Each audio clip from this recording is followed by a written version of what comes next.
Well, it's a very good evening to you. Welcome to the West Ham Voice on Monday evening. The roller coaster, the circus is back again, isn't it?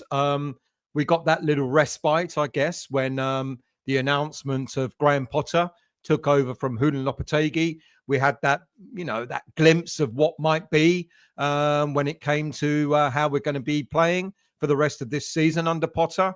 The game against Aston Villa, despite the defeat in the FA Cup, was quite encouraging. But the circus is back because the transfer rumours, we knew this would happen, didn't we? I kind of said last week that once all the stuff with regards to the manager, the head coach, was sorted out, we could hopefully start to focus on what's going on the football pitch. But unfortunately, we got a month's worth of transfer news and transfer stories to have to deal with as well. So I'm going to talk about transfers later on in the show because boy, oh boy, have we been inundated with story after story after story. And I'm going to go through those briefly later on in the show.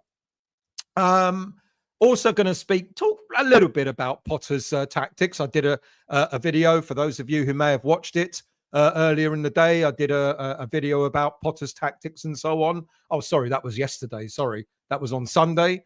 And it's kind of looking, fingers crossed, okay, isn't it? Early days, but so far, so good for the early days. But I'm going to do a roundup as well, as I usually do, because we've got a little bit of under 21 news as well as some loan news too. So I'll go through that as well. But first of all, as usual, let's go into the chat and see who is in the chat tonight. Good evening to you, Foxes. How are you? I hope you're well. It's not about fans these days, but customers. We all are customers, aren't we? Good evening to you, Toha. We hate it, though. 2132. You may have been correct there, Toha. Good evening to you, Philip. 3 players needed, defence, box to box, and, of course, a striker who can actually score goals. Urgent. Might see you tomorrow. Mate, if you see me, Philip, do come and say hello. I'm in the Bobby Moore lower. And talking of strikers, I mean, some of the striker links that were put up today have left me scratching my head a little bit, but we'll get to that. Good evening to you, Andy. I hope you're well. Much better first half of Friday's game. The injuries did us for the first time this season. I was enjoying watching football. Gutted we went out, but showed promise. Absolutely. Good evening to you, Danny Boy. I hope you're well. Daniela, good evening to you. Question for you, Stella, and everyone. Are the expectations of the fans different for those of our owners that operate our club as a business? Yes, probably, because the expectation of fans is we want to win everything and we want to be entertained. Whereas the owners are probably thinking, let's stay in the Premier League because that's where the money is. Do we have to be entertaining? Well, bonus if we do. Do we want to win? Of course we do. And if we don't, let's make sure we stay in the Premier League. Stephen, good evening to you. I hope you're well. By the way, thank you. Over 8,000 subscribers that went over that mark today. And I am really chuffed. This channel's been going for a couple of years now. And sometimes, the ones that watch me regularly, sometimes I've felt it's been a bit of a hard slog. But I tell you what, getting over 8,000 subscribers, thank you so much. Really, really appreciated. Stephen, think so, Daniela. We want a team to enjoy watching and be proud of all, and all they want is cash. Well, as much as I hate it, it is a business. Whether we like it or not, football clubs are a business. I said this, I think, last week as well. Tell me one owner nowadays that's in it for the love, because I think they're few and far between. Good evening, Mr. Tiley. I hope you're well. Thank you for joining. Dean, with Sully in full control of transfers, we can expect to see our old friend We Tried. Came out earlier on, didn't it? Trotted out. Then see an old injury-prone, underwhelming signing be hailed as the second coming. You're right on both things, and I'm hoping that you're wrong. The whole We Tried has happened already with the news about Jhon Duran. And I'll get to that later on. And the injury-prone striker, that's almost correct as well. I tell you what, not good. Stephen, the news about the so-called 50 mil bid for Duran probably came from your mate Sean. No, it didn't. But it kind of went through that channel. And I know for a fact that that wasn't a 50 mil bid, which I'll talk about later on. Ted, good evening, mate. I hope you're well. Good evening to you, Lee. I hope you're well. Stella, hang on a minute. No, I'm still Estelle. Thank you very much, Lee, and thank you for joining and watching. Steve, we don't want any more over the hill strikers. I mean, 30 and over. Ferguson, another injury-prone player. Good evening to you, Darren. I hope you're well. Thank you for correcting yourself there, mate.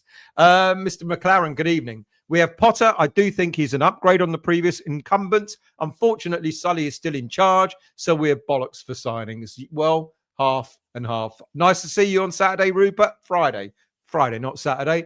Last Friday, I found outside Villa Park after the game a glove. It's a. By the way, I'm putting out an alert.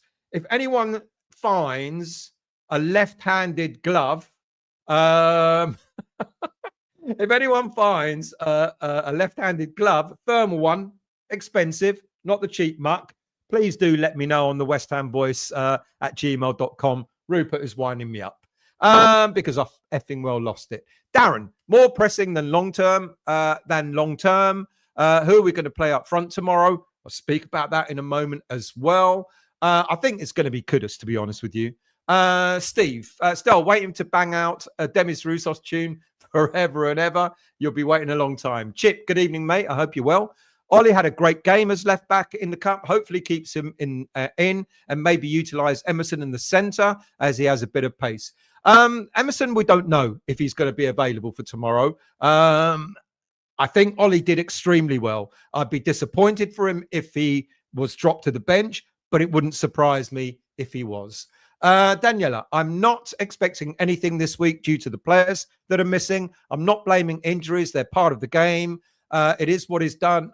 We don't have a full strength side. Well, I think we'll surprise a lot of people. We've got a number of players missing. There's no doubt about that.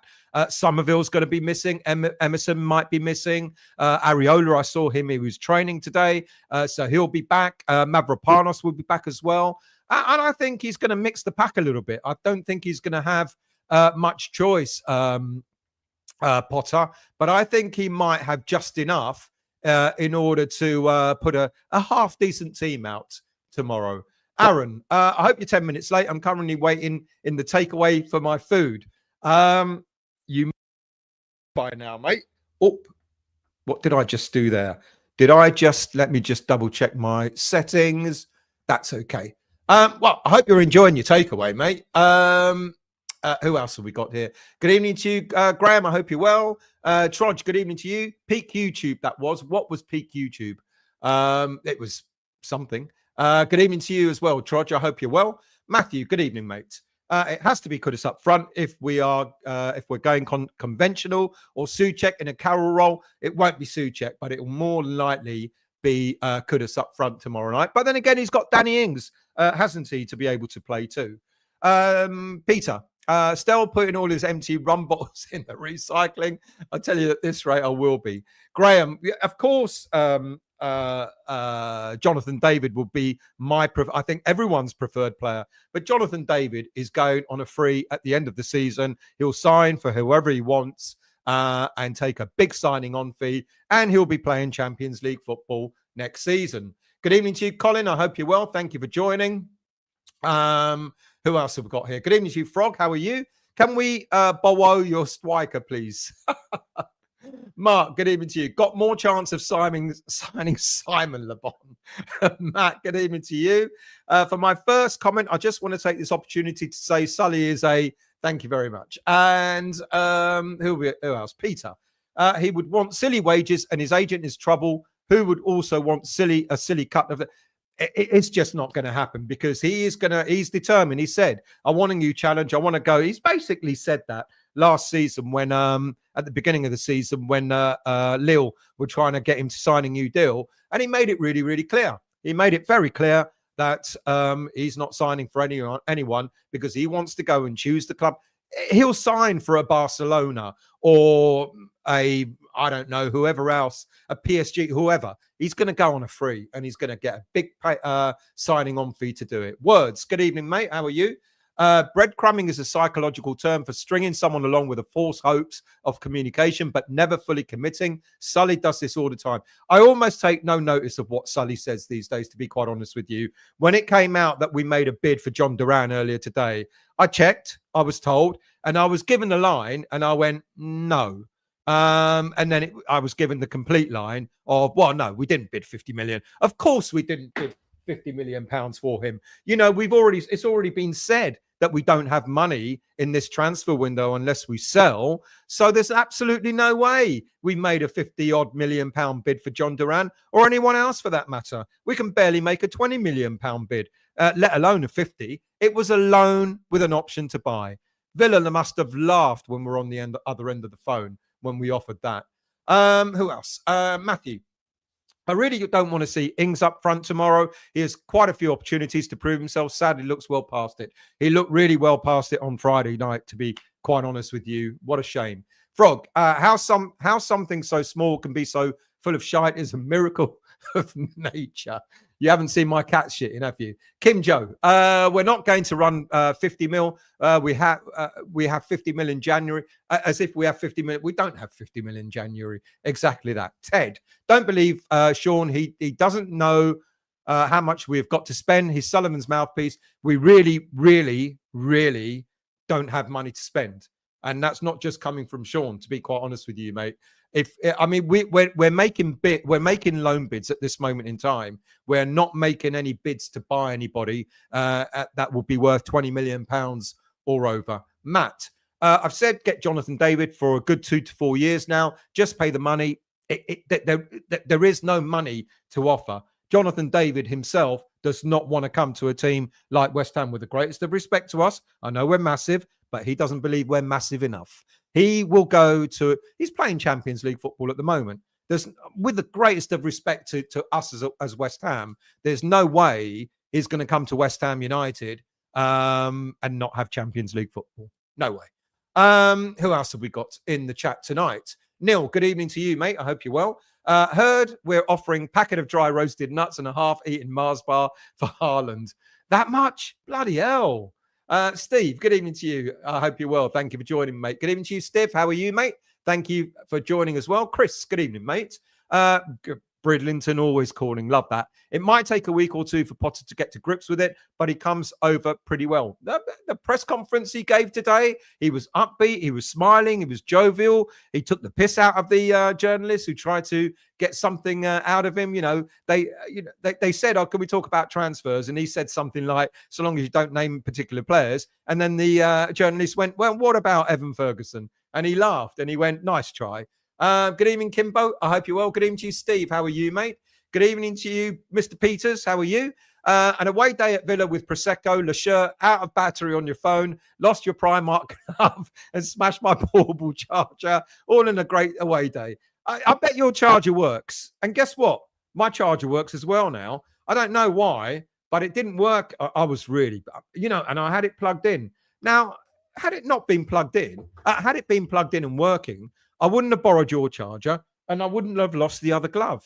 Now, I know you've still got it. I know you hid it down Rupert's pants. No, I don't actually want it back now. I went out and bought myself another set of gloves today. Good evening, Arts. How are you? Thank you for joining, mate. I hope you're well. Sorry about the in-joke stuff, but Pash Beats. He's a dick. He really is. He follows us around to the football matches. Keep telling him to go away, but anyway.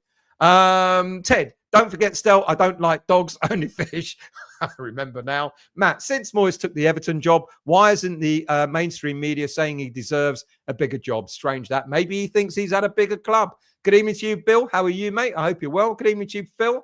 Already been confirmed of Duran bid for several sources. Loan with no obligation. Yeah. And they've told us to take a run. John, good evening, mate. I hope you're well. Good evening to you, Cockney boy. How are you? Jonathan, good evening to you. Realistically, will we really buy anyone of note? That's the concern. Or shall we use youth until players return? Evening to you as well. I think up front, we do have one or two players up front, and I'm not so sure why. Maybe Potter's aware that they may be just not right or ready for the Premier League. I think, if anything, we've got to go and get a striker. But we've got to go and get the right striker. It really concerns me. It really does. Thank you, Toha. I really appreciate that. Thank you, mate. Thank you, Steve. Much appreciated, mate. Kevin, and good evening to you, mate. I hope you're well. Think we could get Jhon? I think we can't, unfortunately. Or would his wages be an issue? His wages will be an issue. His signing on fee will be an issue. And not playing Champions League football will be an even bigger issue. Troj, Salthouse hasn't got many decent strikers on his book. Is transfer market up to date? He does. That's interesting. I didn't know that. So I'm going to look that up later on. Good evening to you, Darren. Congrats. Thank you very much, mate. Appreciate it. Good evening to you, James. How are you? Michael. Shows no ambition when they budget for 11th place finish every year. Well, you know, to be honest with you, and I'm not trying to protect them, but I bet you an awful lot of clubs do much the same, or certainly the clubs in mid-table. Dave, beyond me, why? Well, you know, step by step. But thank you so much. Early doors. Good evening, mate. I hope you're well. Thank you for joining. Good evening to you, Jerry. How are you, mate? They're esteemed. I don't know about that, but I hope you're well, mate. Good evening to you, Schenken. We have no idea if GP is even the slightest bit interested in these players. Somehow, I doubt it. Potter's only been in 5 minutes, and you've absolutely, he's going to have his own list of players. It's really quite interesting. I did a transfer window show this morning and talked about the players that we were linked to. They're all players from France that we've been linked to in the past, some going back about 3 or 4 years.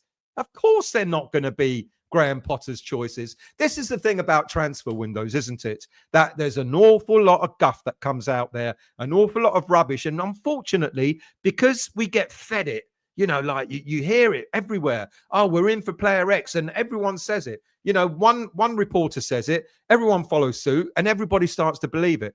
And it's so much rubbish, and that's the unfortunate thing. So I make you right, Schenken. A lot of these players, Graham Potter again, who's he? No idea. Dan, hello, mate. I hope you're well. Not a boring day supporting this club. Never is, mate. Oh, man. Good evening to you. If we didn't bid for Duran, how much to get Delap out of Ipswich? Priceless. There's no way Ipswich are going to be giving anybody Delap in this transfer window. Maybe, just maybe, if they get relegated, then yeah, there'll be a bidding war for him. But at this moment in time, I doubt it very much. CC, good evening to you, mate. I hope you're well. On Friday, it was obvious where our weak links are for Potter's tactics. Mavropanos, Soufal, Souček, and a striker position. Feel sorry for Fulkrug. I think Souček played all right, to be quite honest with you. But I agree with you with Mavropanos. I agree with you with Soufal, and I feel sorry for Fulkrug. You know, players don't want to get injured deliberately, but boy, oh boy, do we need a striker. John, good evening, mate. I hope you're well. We need the backbone of the team and a left back. Centre back, centre midfield, centre forward. It's going to take Potter a season to sort this mess out, quite possibly. Old man, met a guy walking his dog in the park today. He said, would I like to stroke his cocker spaniel? James, Stell, do you honestly believe Duran would leave the Champions League for West Ham? Well, I think he's going to go, but I think he's going to go to another club that's apparently PSG have said if we can't get him in this window, we'll get him in the summer. It sounds like Duran. Look, they held on to him, Aston Villa, in the summer. Ideally, they wanted to sell him, but they wanted to have a replacement before they let him go. I think they were grateful that they didn't sell him. It sounds as if he's bad news. I mean, why would they now be interested in letting him go? It seems like he's a bit of trouble. So not so much Duran maybe wanting to go, but it seems to me now Aston Villa have probably had enough of him and they want to let him go. Arts, Jonathan David wages at Lille only 30 grand a week. So I think it could be doable. No problem. No problem at all there. That's not the issue. Offering him 100 grand a week, 120 grand a week is not going to be the issue at all. It's not so much that, it's the player himself not wanting to come to a club like West Ham. We've got to take that on the chin, unfortunately. You know, he is playing currently Champions League football. There's no way he's going to finish his contract at Lille and then go, I'll tell you what, I'll go to a mid-table Premier League club. He's going to want to go and play in Champions League football next season. That's the issue here. The issue is not about the wages. You're absolutely correct. Not many players in France get paid that much. And I'm not surprised if he's only on 30 grand a week. It's more about whether the player himself would like to come to where I'd love to think that he would, but I doubt it. Mr. Wigram, Le Shirt is in the house. People, he'll be signing autographs at the game tomorrow at Gate J. So do come up, Gate K, sorry. So do come up and ask him to sign your shirt, Le Shirt. Mr. Wigram, you know fine, rightly, we should have signed. Ivan Toney would have fitted our system and scored. But, mate, yet again, another person that didn't want to come to West Ham. He went for that, didn't he? He went for the big bucks. What are we going to pay? What's he on? Something like 200 grand a week or something? We were never going to pay that. Good evening to you, Just Mac. How are you? Just our luck. We get a decent manager with a great style and work rate. Then we get a load of injuries. You couldn't make it up. You could. It's West Ham. Katie, good evening to you. Thank you for joining. Hope to see you tomorrow. I'm Bobby Moore upper. I'm Bobby Moore lower, I'm afraid. But, you know, we can meet on the concourse. But thank you for saying hi. Colin, the injury-prone striker is the Everton one. Yeah, no, there's plenty. There's another one I'm going to talk to you about. Calvert-Lewin, it's not, you know, that there is no interest in Calvert-Lewin, to be honest with you. Would not want Duran, attitude problem. Rather have that. We'd all rather have Jonathan David. We really would. But Jonathan David doesn't want us. Quebec Hammer, good evening to you. Love your show since we're on the other channel. Thank you so much. Much appreciated, Quebec Hammer. Thank you for joining. Stephen, we can club together and buy the ref from Villa game, a guide dog. Yeah, unfortunately, it was what it was. I mean, my God, we saw that from the stands that it wasn't a corner, let alone anywhere. I mean, he was right behind the bloody ball. John, didn't Mavropanos start as a striker? He did indeed. Yeah. He'll be less dangerous to us playing up top than at centre half. That's pretty true. Mercedes, good evening to you. What do you think Potter will make of Kidman? Nicole, I don't know. Is she going at the game? Kilman, I don't know, to be honest. I did sort of say last week that I'm beginning to think Kilman was not worth the 40 million we paid for. It's going to be very interesting to see. Mind you, Potter changing the system at the back with three at the back, maybe, just maybe, might suit Kilman much more than playing just the two at the back. Steve, we don't have money, but that tart Brady gets a hefty pay rise. Yeah. Andy, good evening, mate. I hope you're well. With Sullivan in control of this window, all we will hear is we tried. We really tried. Sullivan has made our club a laughing stock across Europe. Good evening to you as well. Well, the we tried has started. We tried to get, we bid for Jhon Duran and we tried, but we didn't get him. Ted, Lille play tomorrow. See if he's playing or not tomorrow. I would love, I'm not belittling people saying that we should get Jonathan David. Well, we absolutely should. We absolutely should. And given that he's got 6 months left on his contract, you know, we might get him, you know, anyone might get him for a half decent fee, 20 odd million or something like that. The player himself won't leave. Juha. Good evening, mate. I hope you're well. Thank you for joining as well. Who else have we got in here? Green Street. Greg, how are you, mate? Thank you for joining. And Kaz, good evening. I hope you're well. Good evening to you, Wasim. I hope you're well. Trodge. Sully might sign someone good, but he will piss off most clubs with his annoying, insulting offers. True. Ben, Jonathan David, we should at least try for him, but we don't have the big money mentality to do this. Just give up and let the proper big clubs have him. The West Ham way, unfortunately, as I've said already. You know, Jonathan David has got 6 months left on his deal. Jonathan David wants to walk away on a free. If he gets signed up by someone, I'll eat my hat or I'll eat my spare glove. Unless a Champions League club is coming in for him in this window, he'll walk away for nothing in the summer and sign for a Champions League club. Who else have we got? Green Street Greg. Must be some Brazilian we can get in up front. Their season just ended, more our price range. There is plenty. Talked about them before. Can't remember their names, but I mentioned 2 or 3 players a few weeks back. Kimbo, if Evan Ferguson is understudy to a 34-year-old Welbeck, do you think is the right choice for us? I said this in the transfer window show this morning. Absolutely not. What does it say about Evan Ferguson when Brighton go, we got to find out if Welbeck is fit enough to come back in time or we have to keep him? So Brighton are telling us we want a fit 34-year-old Welbeck over Evan Ferguson. Weird that, isn't it?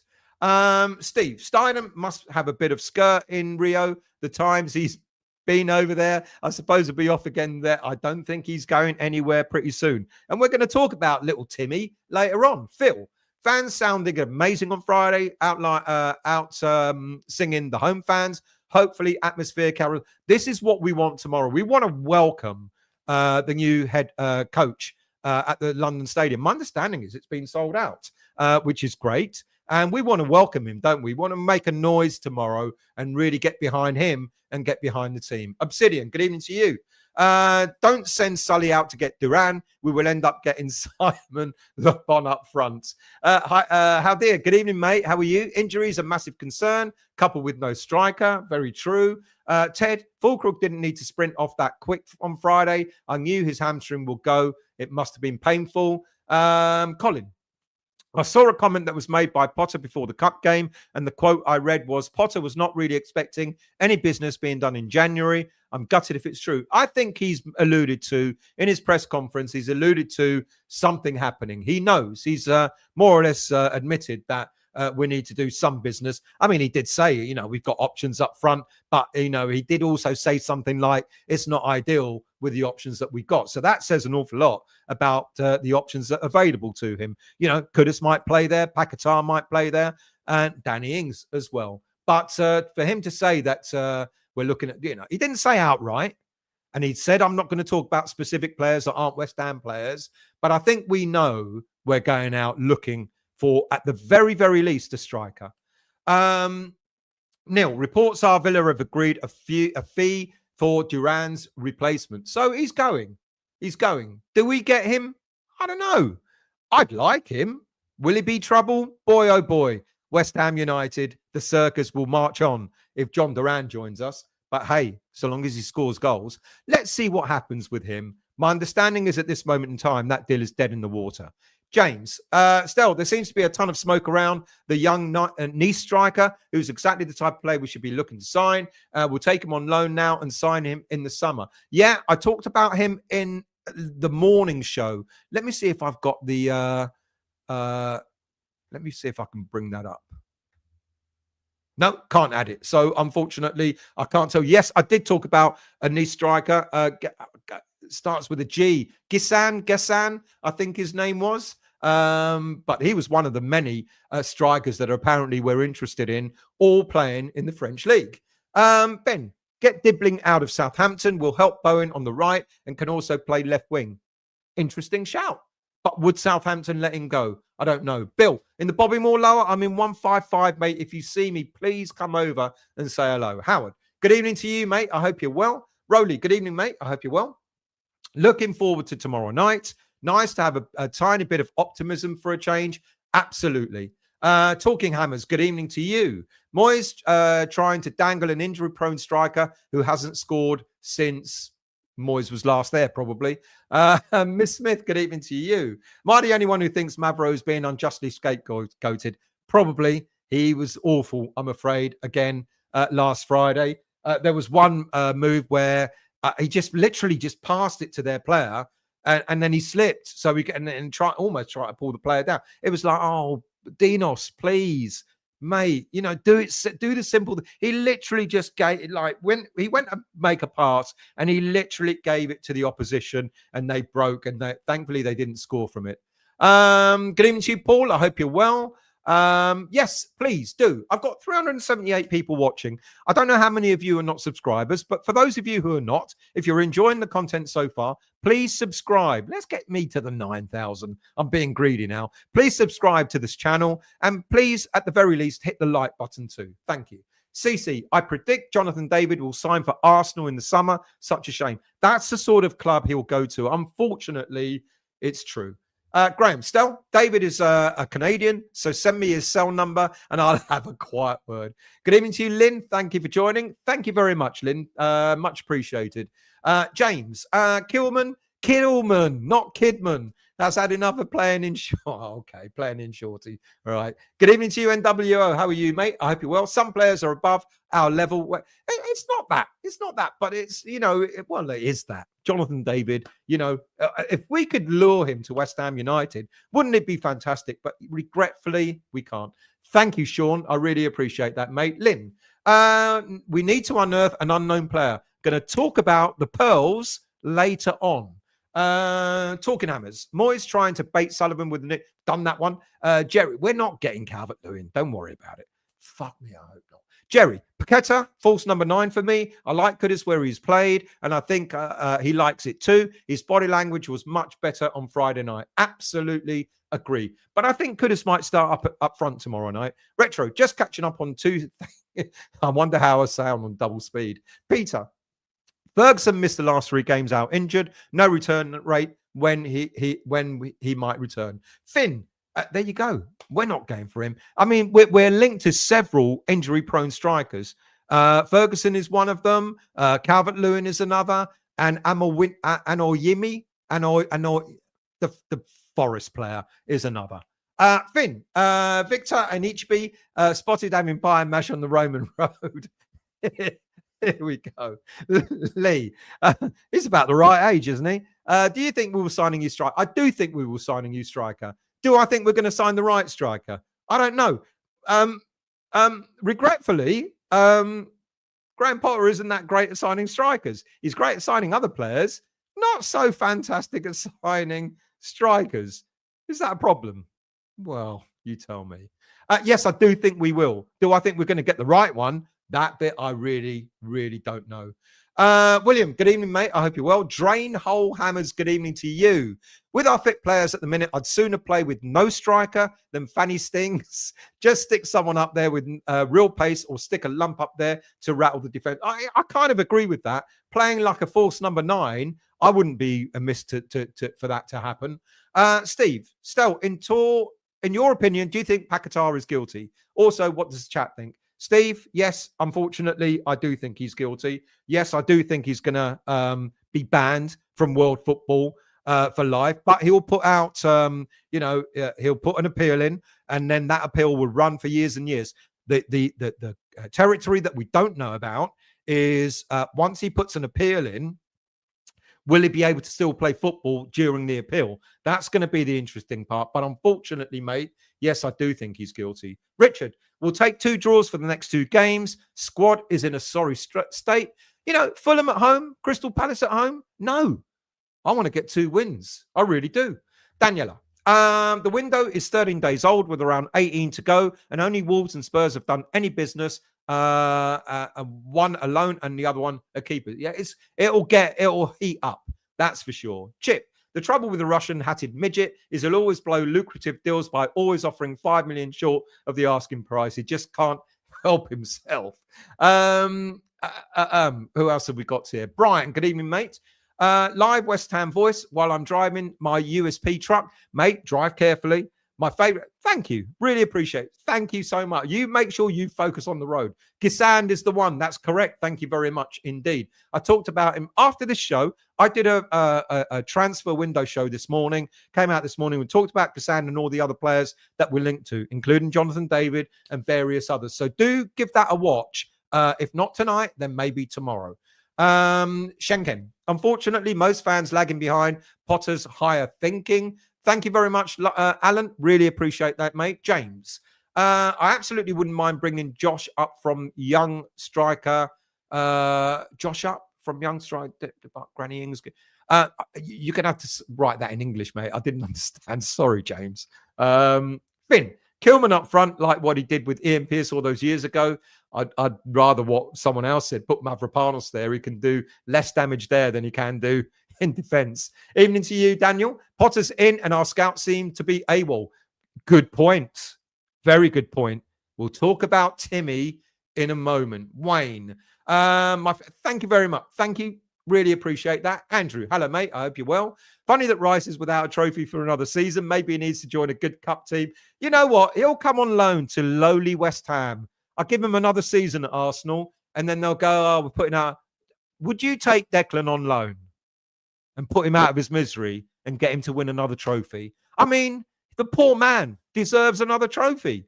Will the Europa Conference League be the only trophy Declan Rice ever wins in his career?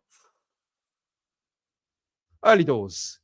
Still, great show again. Well, thank you very much. Early start for me. No problem, mate. Thank you for joining for the time that you could. Really appreciate it. Finn, nobody trusts the board to find the right striker. It has gone on for years.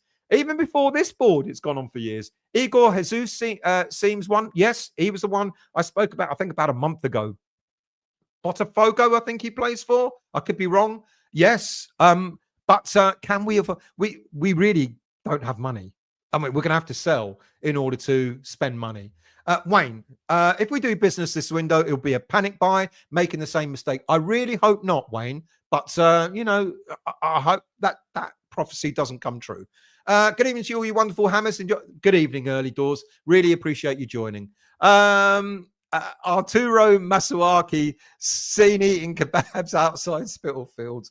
Bring him in, I say. Retro. Potter's pressers are a bread. They actually are. They're quite interesting to listen to be really honest with you. Obsidian.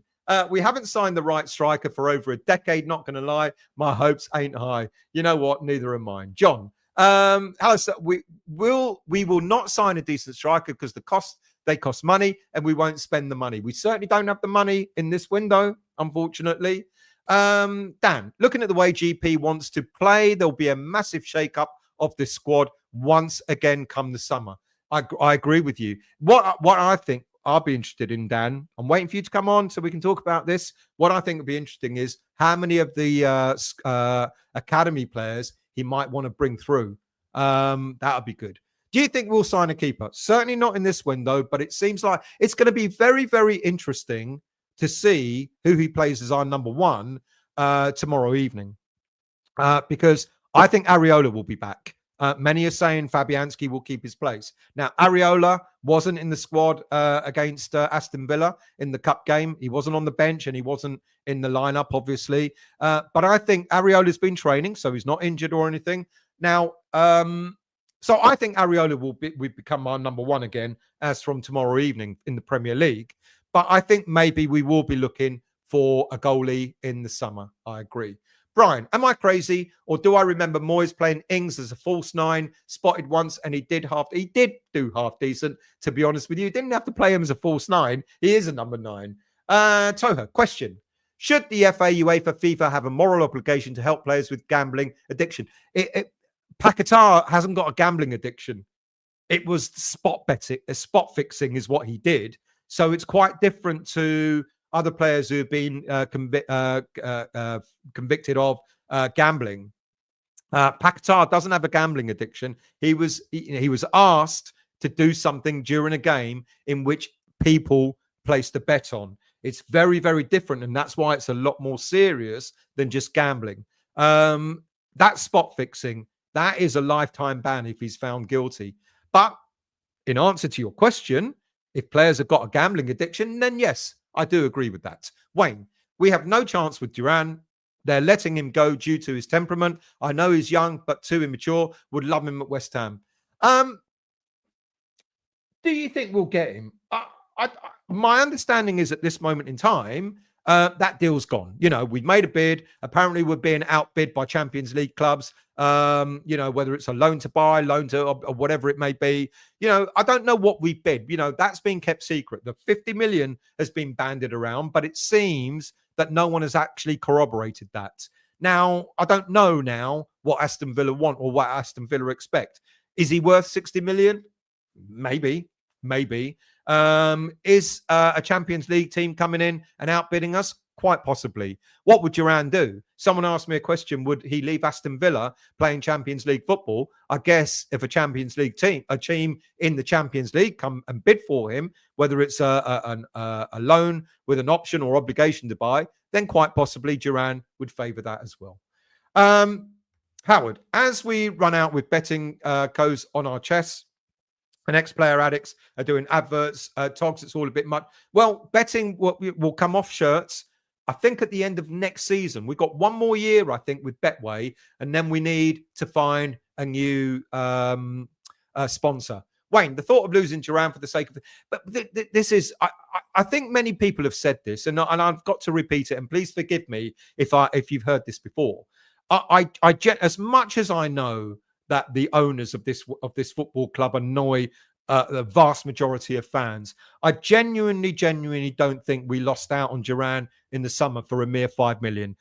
I go back again to what I said before. You know, we paid 20 odd million for an unknown 17-year-old Brazilian. At the end of the transfer window, we paid 27 million for an aged, injury-prone striker. You know, we got other players in on quite big money, Kilman on 40 million, etc. So I can't see any reason as to why we would have fallen short 5 million. It doesn't make sense. It simply doesn't make sense that we would have fallen short 5 million. At that time, my understanding, and I was told this several times, is Aston Villa wanted to get a replacement in order to allow Duran to go. We were near as damn it with the offer. We were not that far off. But Aston Villa couldn't get the striker that they wanted in, so they kept him. That's my understanding. So I honestly don't think we missed out on him just for a few million when we were splashing the cash quite willingly. Do you see my point? You know, people are saying that, oh, we didn't spend the money on him. And yeah, we spent 40 million on Kilman. We spent 27 million on Fulkrug. We spent 20 odd million, 24, 25 million on an unknown 17-year-old Brazilian. Do you see my point? So why would we have scrimped that 4 or 5 million pounds on Duran? It doesn't make sense. And I do actually believe that that it was because Aston Villa were not ready to sell. And someone else just said, it looks like they've made a deal on another striker coming in. Now they're ready to let him go because they've got a replacement for him. Neil, our last two managers, any striker was doomed. I don't think Haller or Scamacca were as shy as I agree. Yeah, I maintain to this day, if we'd have kept Sebastian Haller, I think we would have ended up playing Champions League football. We felt just short. You know, when David Moyes let him go, I think Haller was one of the best strikers we didn't make the best use of. Scamacca, I mean, he's gone off. Haller and Scamacca went off after West Ham United. They did it before they came to West Ham, and they did it after they left West Ham. They proved that they were good strikers. And many are going to say, oh, yeah, but those leagues they went to weren't as good as the Premier League. Well, Haller went to Ajax, and then he went to a German club, and he came from a German club, and he was smashing it. He smashed it everywhere apart from West Ham. And I would maintain to this day that it was down to David Moyes, unfortunately. He didn't fancy him. He preferred Antonio, and Haller suffered for it. Scamacca, much the same. Why on earth buy Scamacca? I remember when we were getting Scamacca, we were saying, well, he's definitely not like an Antonio. And all of a sudden, we found out that he wasn't playing like Antonio. So David Moyes dropped him. Why buy him in the first place? I agree with you, Neil, to be honest. Paul, new striker name, Tommy Conway, moved to Borough in the summer, played very well against us in the FA Cup last season. Don't know that name, so thank you for that. I'll look that up. Thank you, Paul. CC, Paquetá will not be found guilty. It's all circumstantial and subjective. He will win an appeal if necessary. I hope you're right. I truly hope you're right. Let's scroll down. Garino, good evening, mate. I hope you're well. Thank you for joining the Chicken Run. How are you guys? How are you, mate? I hope you're well. Huge issue we have is the world and his uncle know we need a striker. Means we're in a poor negotiating position. That's a really good point. That's a very, really good point. Wayne, 400 watching, 104. Hit that like button, people. And out of those 426 people, if you're not a subscriber yet, please subscribe to the West Ham Voice. Free of charge. Don't cost you anything to watch all the content. And it doesn't cost you anything to become a subscriber. Trodge, Letitia used to bet on himself all the time, kick the ball out of play from kickoff. I don't know if that's true, but I don't know. Did he? Is that really what? I don't know. Garino, according to L'Equipe, West Ham have contacted the Marseille with a loan purchase option of Eli. He's one of the players that we've been linked to before. We've been linked to him for the past 3 seasons, I think. And Eli Wahi, he went to Lens, and then I think it was Lens, and then he went to Marseille. He went to Lens for something like 30 million euros. They sold him to Marseille for 25 million euros because he did not very well at, I think it was Lens. And now at Marseille, he scored 3 goals in 14 appearances this season. Maybe Maybe he'll do well at West Ham, but he's one of the players that we've been linked to in the past that his name has come up again. I wish I could get these. No, it won't let me do it anyway. How do we feel about Souček up front? I don't know. I would much rather see either Paquetá or Kudus up front, to be quite honest with you. Robbie, good evening to you. I hope you're well. When we bought McAvenny, we bought him as a midfielder. I think he was a winger, wasn't he? Not a striker. Injury to Paul Goddard pushed Frankie up front. The rest is history. What a season that was. Yeah, and I don't mind, to be quite honest with you. I think we've seen successes happen where wingers or midfielders have become strikers, and we've had our fair share. Antonio is one example. Arnautovic was another example. It can happen. I don't mind seeing Kudus play up front, to be honest with you. Bowen, I know a lot of people don't like Bowen playing up front, but I think he can do it as well. And I think he proved it last season. Awoniyi should be our backup signing, in my opinion. I'll get to him in a minute. Garino, we'd like to see Guilherme up top. His pace to burn. Good point.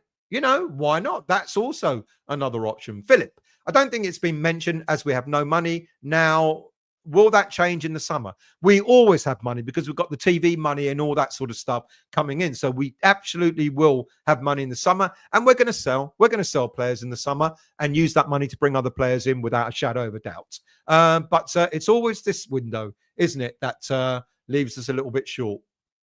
Graham, this window has the hallmarks of a disaster, but summer should see us making big changes. Let's put short-term faith in our better youth prospect. We're not going all guns blazing in this window. I don't think anyone is thinking that at all. I think maybe if we get 2, maybe even 3 players, I think that's more than I think we'll get.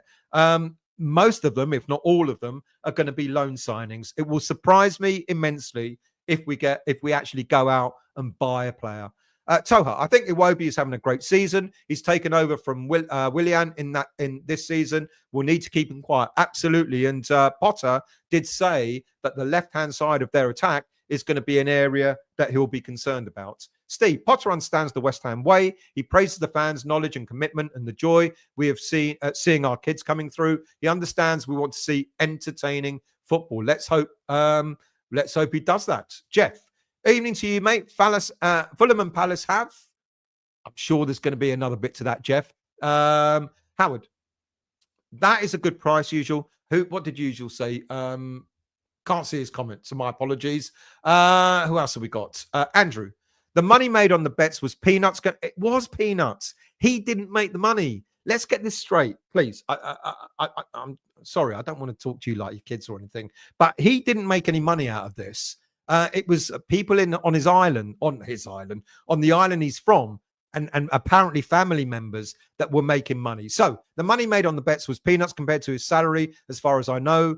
So was there some sinister threat to make him do it? Well, good point. Well, apparently there were family, uncle or something that asked him to do it. So maybe he didn't want to do it, but maybe he did because people asked him. Sinister threat? I don't know. Simon, Villa said a week ago that they would only take about 8 million in offers or not for sale. Good luck. Good luck to that. Dan, I'm pretty sure we missed out on Duran in the summer because they wanted the majority of it up front and we didn't have enough money left. That's a good point. That could be absolutely correct as well. Troj, Andrew Jordan, as you can see on the pitch, Paquetá's decision-making is questionable at best. Well, in front of goal, he's only got one decision to make and put the ball in the net. Usual. West Ham, Plymouth, Preston tomorrow in a treble. I've got the price. I've got for the price rather than the team. Is that a bet you're putting on? Ian, Haller and Scamacca were both very good strikers, shockingly misused by David Moyes. I agree with that. Wayne, at least having Potter as coach has given us all a positive lift. He does carry a positive aura. He does indeed. He's impressed me, and I didn't think he was the right man, and I'm pleased. Bill, we'll sort out unique sports groupers. 571 players listed. Those valued over 5 million euros. He has only 5 centre forwards. Only David Datro, Fofana, and Callum Wilson's contracts end in 2025. And don't worry, people, Callum Wilson is injured, so he ain't coming in this window either.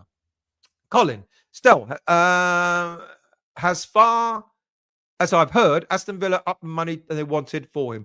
That's also another possibility as well. CC, Don't be surprised if Potter plays Guilherme as striker. He's fast and he's a big lad. Good point. That's interesting, I think. Yeah. Graham, why not try the young Brazilian lad up front? Might not have Ings' experience, but he's fast and their defense will never catch him. Really good point. Who else have we got? Sean. Tommy Conway is ex-Bristol City still. He's not much cop. There you go. I won't check him out then.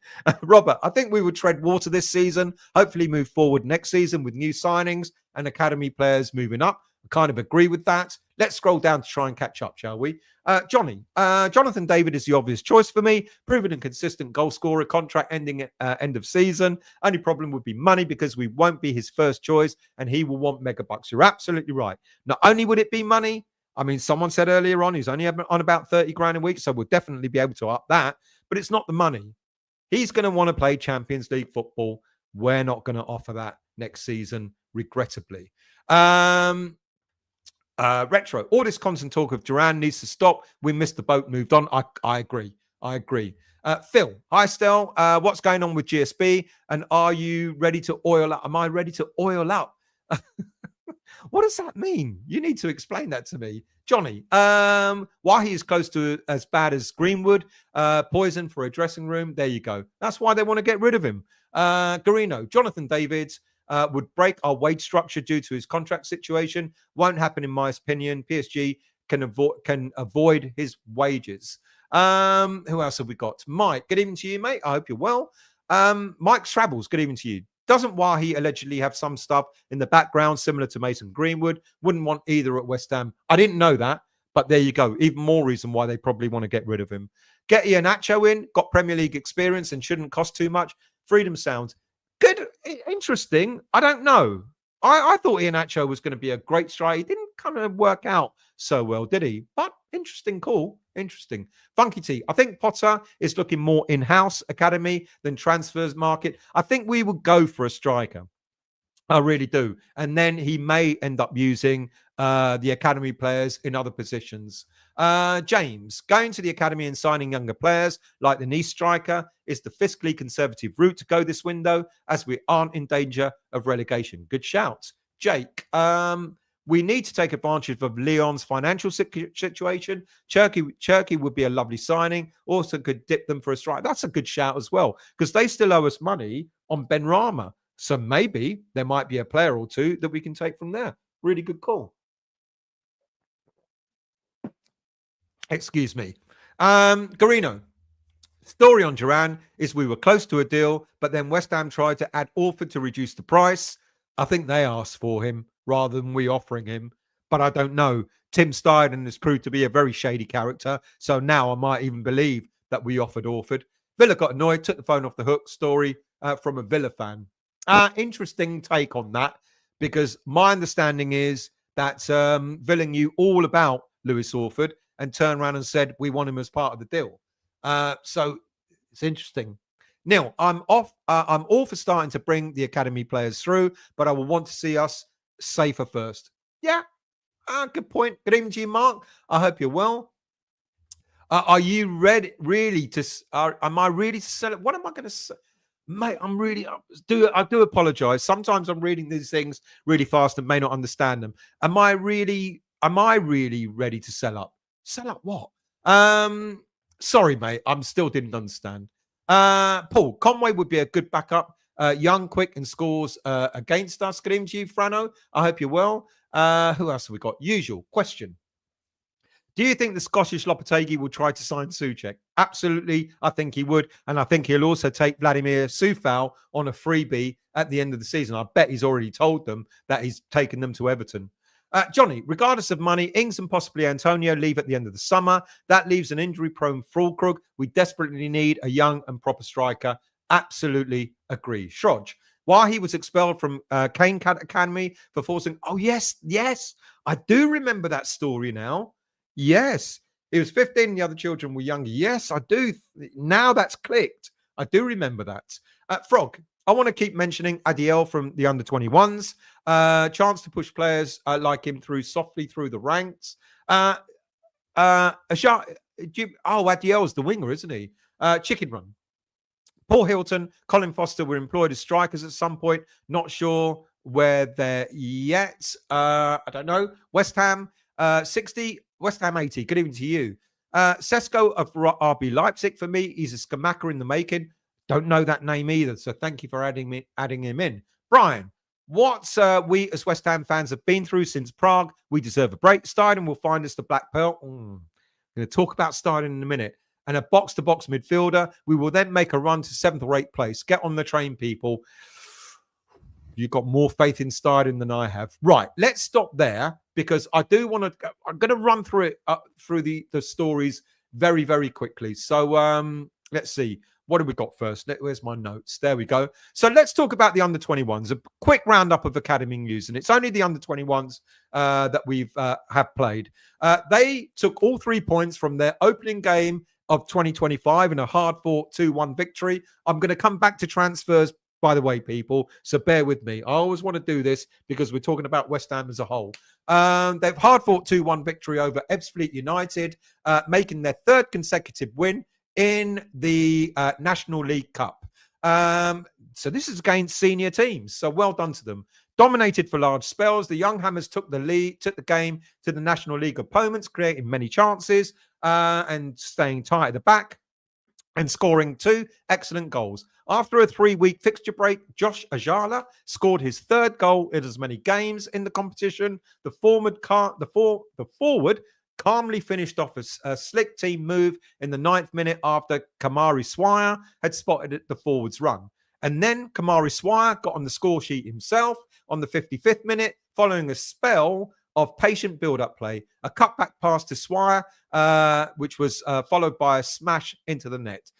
Kamari Swire is a big lad. He's scoring good goals. Josh Ajala is as well. But Swire has got more experience. So I wonder. Let's see who what the team's going to look like on the bench tomorrow. A bit of loan news, because some of our players, academy players on loan, are also doing well. Having scored on his FA Cup debut in a 3-2 win over York City, West Ham United's FA Youth Cup winning captain, Gideon Kodua, continued his fine form in the oldest club competition in the world when Wycombe Wanderers, he set up Wycombe Wanderers' first goal of a 2-0 win against championship opponents Portsmouth. Of course, Freddie Potts was playing in that game as well. Kodua got absolute praise for his performance as a wing-back. I'm really, really pleased for our academy players who are getting game time and doing really, really well on loan. James Ward-Prowse was also in FA Cup action for Nottingham Forest as they earned their 7th win in a row in a 2-0 victory over Luton Town. Making his FA Cup debut also, George Earthy was in action for Bristol City, but they fell to a 2-1 defeat against Premier League side Wolverhampton Wanderers. And no sooner had he come back from loan from Motherwell, Christian Heggie, the goalkeeper, as I predicted earlier in the show this morning, is already back out on loan again. And as I thought it'd be abroad, he's gone home to Hungary, where he was born. He joins Debreceni VSC for the remainder of this season. Now, Debreceni have claimed 7 league titles since 2000, but this season they're fighting relegation. So good luck to Christian Heggie. I hope he really does well there. Right. Shall I talk about the game that we played last Friday? 6,000 travelling fans went to Aston Villa on a very cold Friday night. It was a very brave team selection by putting in the likes of Ollie Scarles, who I think was the man of the match for us, wasn't he? He played extremely well in that game. But it was good to see. I suggested that perhaps we would have some of our wide players playing in different roles. And so it came to be. Aaron Wan-Bissaka was put in as a right-sided centre-back of a 3 at the back. Who else? Somerville was actually played out on the right-hand side of attack rather than the left, which was a surprise to me. And then, of course, Mohamed Kudus was played almost like an inside right, just behind the striker. So those 3 wide players were all given different roles, but they all excelled. They all did really well. I think we saw a very, very different team. And, of course, Ollie Scarles, it is Scarles, not the Carls, played. He was excellent. Now, will he play in the game against Fulham in the Premier League tomorrow? I don't know. It's 50-50 on Emerson, so I guess we will have to see what happens there. But of course, the game came at a cost because we lost several players to injury. Somerville is not likely to play tomorrow night. It might be just too early for him to come back from the knock he had. But of course, we lost Fulkrug to injury, and he's now going to be out for about 3 months.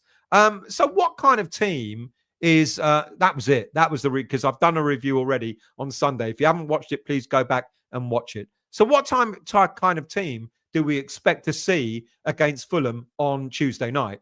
I think Areola's going to be back. I think Potter is going to be concerned about what Fulham offer on the left side of attack. Anthony Robinson, someone mentioned, Iwobi as well. So I think quite possibly he may decide to put Aaron Wan-Bissaka as a kind of a wing back and then play Soufal on the right side of a back three.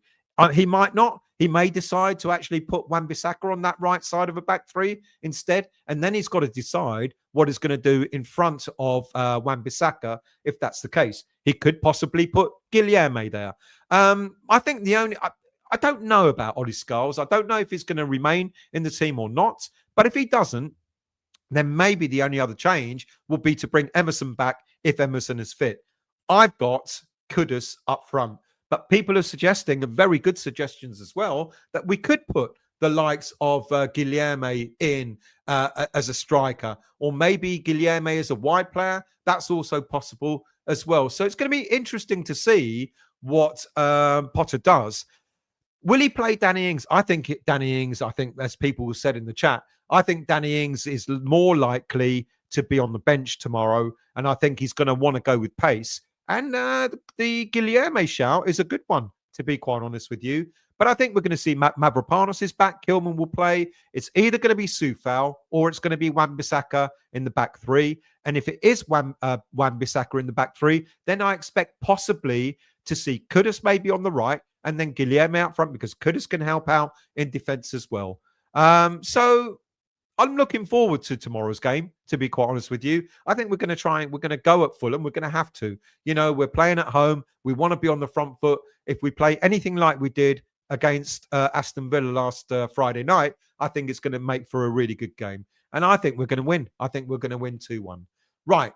I'm going to talk about transfers or the transfer rumours in a moment. So let me catch up on your latest comments. Let's scroll down. What have we got? Done that one. Troj. Liverpool looking at Stefanos Tsimas now. He stated he wanted to come to West Ham a few months ago. Interesting. Good shout. James, going to the academy and signing younger. Done that one. My apologies. So I'm going to scroll down. Wayne, it will be another panic buy striker-wise. So there's a good chance we won't sign the right striker. I hope not. I think we will get a player in. I don't know if we'll get the right player in. That's my concern as well. Will it be a panic? I don't know. Stephen, when Everton fans want Moyes out, we can all shout, be careful what you wish for. Garino, story on Duran is we were cut. Yep, done that one as well. Thank you for that. I scrolled up too high, didn't I? Frog, Everton fans seem quite happy with Moyes coming in from what I've seen. I think they're going to go, well, we'll stabilise. Maybe he'll get them to play a little bit more exciting. I don't know. That's what we were waiting for ourselves, weren't we? Let's see. Let's scroll down. Done that one. Oh, I scrolled up far too high. So forgive me for that. Jonathan, question. Do you not find it suspicious that Tim Steidten is villain number one? I don't now, and I'll explain why in a minute. Now that Sullivan has got his scapegoat, not trying to defend him, just would question the U-turn and timing. I'll explain that. I'm going to talk about Tim Steidten in a moment. Robbie, I was at Chadwell Heath the other day. Strodder and Liam Brady signed for West Ham. I have a photo with them. PDF file, get him to you. Potter seems to be a nice bloke. Needs to get behind him. Not in a Starmer behind Lord Ali sense. Who else have we got here? Let's scroll down. Debrecen, definitely not said Debreceni. So thank you. You know me. I can't pronounce names correctly. Dan, What I loved was the difference in our formation for attack and defense. 3-2-4-1 in attack, 5-2-3-1 when defending. Made so much sense and gave the team a lot more balance. I totally agree. It was a breath of fresh air in how just by tweaking the formation, all of a sudden, all the players looked more comfortable, didn't they? Johnny, I really hope Somerville is fit. I'd swap Soufal with Wan-Bissaka, possibly Guilherme for Soler, purely for pace. Yeah, good shouts. James, I'm not going to listen to any negative Tim stuff. He's had 2 coaches who didn't want to work with a DOF and chairman who didn't want one but was overruled by the board. He now has a coach who will. You're going to have to hear it, I'm afraid, James. Hear me out. You can disagree with it, but please hear me out when I talk about it in a moment. PDF, do you think Fabianski will collect his state pension as a West Ham player? Ben, not overly excited with Potter appointment. I'll always back the manager. I'm more concerned about our player recruitment. The game against Villa was okay, but second half was bang average. It was average because we lost players. We lost players, especially Somerville going off, and that changed our game, unfortunately. Graham, why do our foreign players always disappear abroad for treatment when they get injured? Is our medical team substandard? That's a good question, and I don't know because Todibo is over in France getting treatment at the moment. Bogold, Somerville played a big role in that Villa game. Totally agree. When he went off, it changed the game. Juha, Fulkrug for sure is the top 10 of strikers West Ham have signed in the last 20 years. That tells it all. And injury prone. Matt Clips, how much will it cost for Osimhen? More than we've got. Dan Hunter, Ings got injured in the first game for us after 30 seconds. It is what it is, isn't it? Garino, top 5 worst ever signings. Roberto, Lundberg, Kieran Dyer, Benny McCarthy, Boogers, Zaza, Alan McLight. The list goes on. Fulkrug, not even close. Vinay, what impact did Lopetegui make? About same as Mark Boogers, part of West Ham trivia. Huge. I don't understand how we keep looking gift horses in the mouth. Eli Wahi of Marseille is available for 21 million. He's only 22, lightning quick, and scores goals worth 50 mil in a few years. However, huge. He's been sold. I think correct me if I'm wrong. I think it was Lens. He went from Lens to Marseille because he didn't do too well at Lens. They bought him for 30 million euros. They sold him to Marseille for 25 million euros. He scored just, what did I say earlier on? I think 3 or 4 goals. I think 3 goals so far this season. He's not doing that well. Ralph, good evening, mate. You've not missed much. Don't worry. I hope you're well. Thank you for joining. Right. So, look, let me talk about transfers, shall I? And I'll run through them because I did do a show earlier today, but I just want to sort of catch up on some of the latest transfers since I did the show this morning. So let's, of course, start with Jhon Duran. Now, everyone was wetting their pants today because all of a sudden we heard, goodness me, we've got money to spend because we offered £50 million for Jhon Duran. No, we didn't. What we did was we offered a loan option, a loan with an option to buy him. So not only were we not going to spend any money getting him on loan, we may not spend any money in the summer in actually buying him. Now, I don't know. Some people are suggesting that loan option with an option to buy was 50 million. It doesn't matter if it's an option to buy. It could be 100 million. You could offer 100 million. If you're only making an option to buy, you're not obliged to buy him. So it doesn't matter what the value was. Clearly, it was nothing that Aston Villa were going to be rubbing their hands over. If we said, look, we want him and we'll put an obligation to buy on the table for £50 million, I dare say Aston Villa would have gone, we'll think about that. But Aston Villa have turned around immediately and gone, on your bike. They must have got off the phone and started laughing. Not only could we not get him in the summer, now we're making a loan bid with an option to buy. The option doesn't oblige you. There's a big difference between the two words. Option, obligation. No obligation, option to buy. It was a poor offer and one that wasn't worth even bothering with, to be really honest with you. And this is where I can get upset with the owners as well, because it was a pointless bid to make. If we went to Aston Villa and said, Here is our obligation to buy the player in the summer at 50 million, etc. I dare say Aston Villa would have turned around and thought, or at least would have started to negotiate with us. Now we're being told we made that offer, but we're being outbid by Champions League teams. Come on, people, for goodness sake. You know, we're not stupid. And I think sometimes this is where people do get upset with the board when they come out with stuff like this, because you just know that it's a pointless offer that they've made.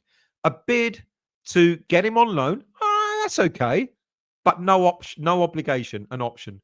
So we don't have £50 million to spend, unfortunately. And people are thinking, oh, well, we've made the offer for Duran. That means we've got 50 million. We're going to go and buy someone else for 30, 40. No, we're not, unfortunately. Next up. Oh, dear. Please forgive me there. That was Marcus Rashford, and I didn't update the headline.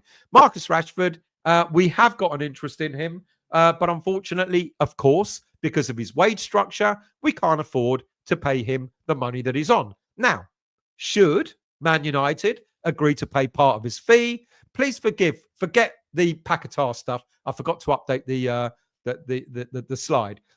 If we could agree on how much money to pay him, his salary, then yes, West Ham United are interested in getting Marcus Rashford in.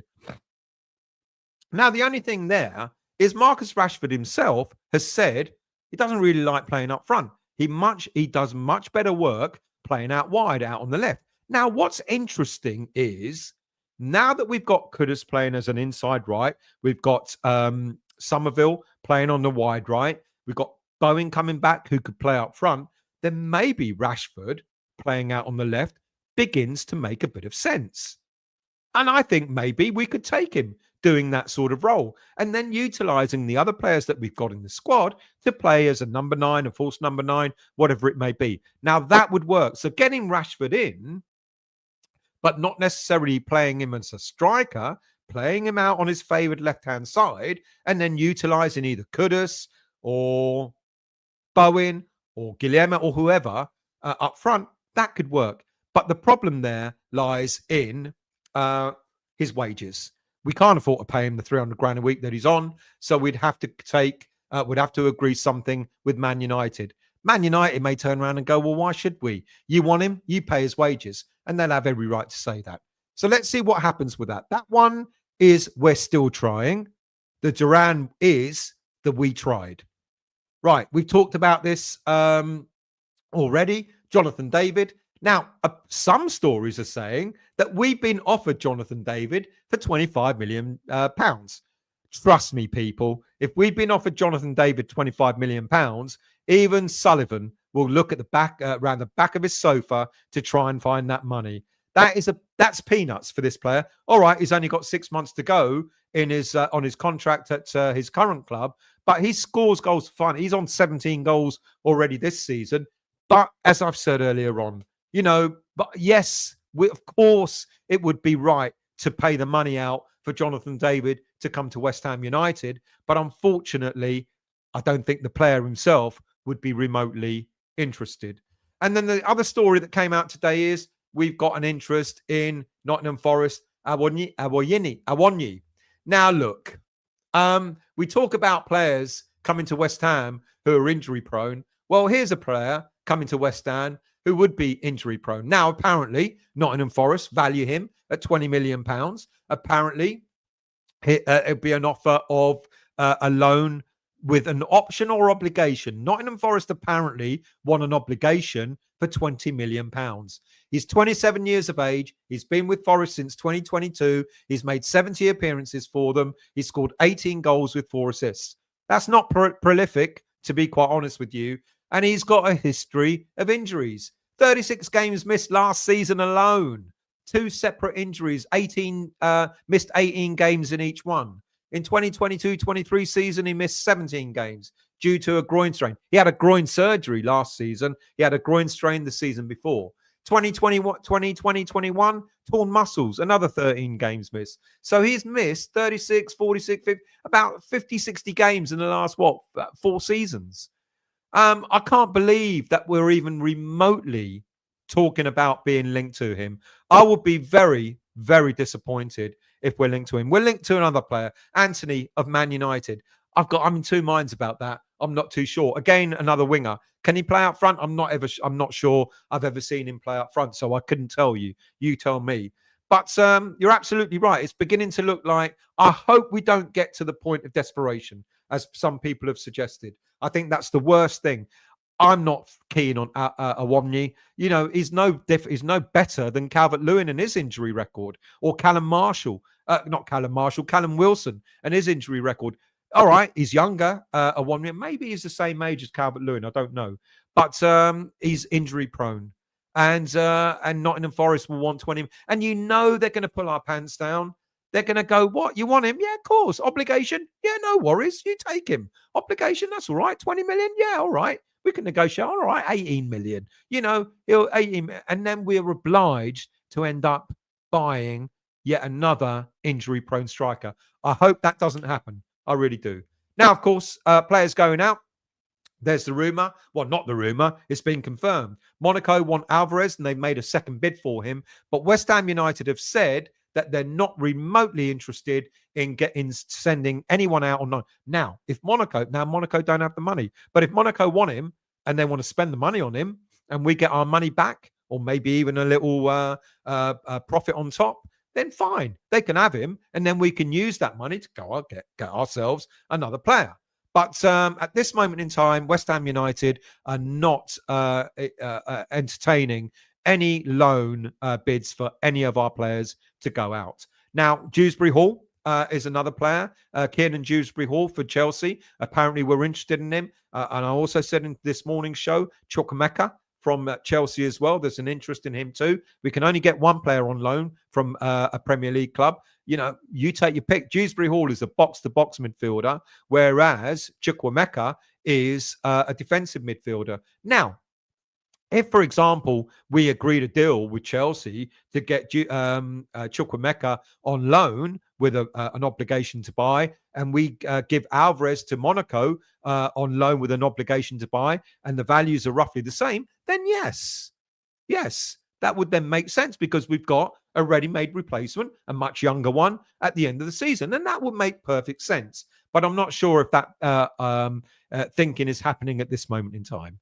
Look, we want to get a central defender. We want to get ideally a box-to-box midfielder. So that means we're not likely to let Edson Alvarez leave. And of course, we need a striker. But as you will say, it's got to be the right players to come in.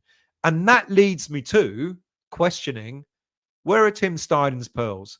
We're talking about, if you look at this morning's show I did about transfers, we're talking about a load of players that we've been linked to in the past. Then they're not new to us.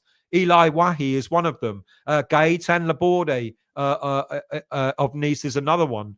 Gassand, fair enough, from Nice, is a new name to me that we've been linked to. But most of the players that we're being linked to are known to us. Awomni, Marcus Rashford, all these players, they're known to us. What I want to know is, where are the pearls that we were promised when Tim Steidten came to West Ham United? What's going on?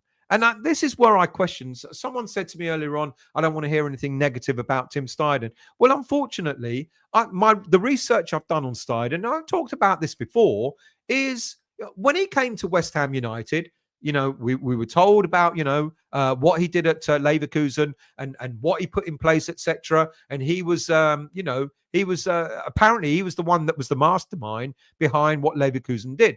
You scratch beneath the surface, and then you realize he wasn't the mastermind behind Leverkusen's success. It was someone else. His name's gone. Simon Rolls is the sporting director. And when Simon Rolls went to promote, to get in ahead of scouting, Steidten was overlooked. And it was given to another scout who kind of was below Steidten in the pecking order. And that is why Steidten left Leverkusen. And it seems to me that Steidten has ridden. Look, Steiden's got a role to play. Let's not deny. Steidten is a very good finisher of deals. So when he's gone out and he's spoken to Edson Alvarez, he spoke to Mohamed Kudus, and spoke to a number of players in the summer transfer window, etc. He's very good at closing the deal. He's not necessarily one that's identified those players in the first place. And the other reason why I've got a bit of a downer on Steidten is he brought Moritz Steidten in, his brother, as an international scout. We've not seen much action there. And as I've mentioned several times before, he's also brought in Max Hahn, who's a data analyst, a data guru, to identify these pearls. But the summer transfer window and this transfer window feel an awful lot like the previous transfer windows before Steidten even arrived. And that's why I've got a bit of a downer on him. He's not identifying someone, out of the blue, someone that we go, oh, shit. Oh, yes, of course. Or who's he? We haven't had a who's he? Oh, my God, he's great. The nearest thing that I think we had was Guilherme, and we paid 25 million pounds, 20 odd million pounds for him. Maybe, hopefully, fingers crossed, he comes good. He looks confident when he comes on the pitch. Like people have said, he's got pace, etc. Maybe I'm expecting too much. Maybe I was expecting 2 or 3 Guilhermes, to come into this team to really freshen it up. But what we've got is a real mishmash.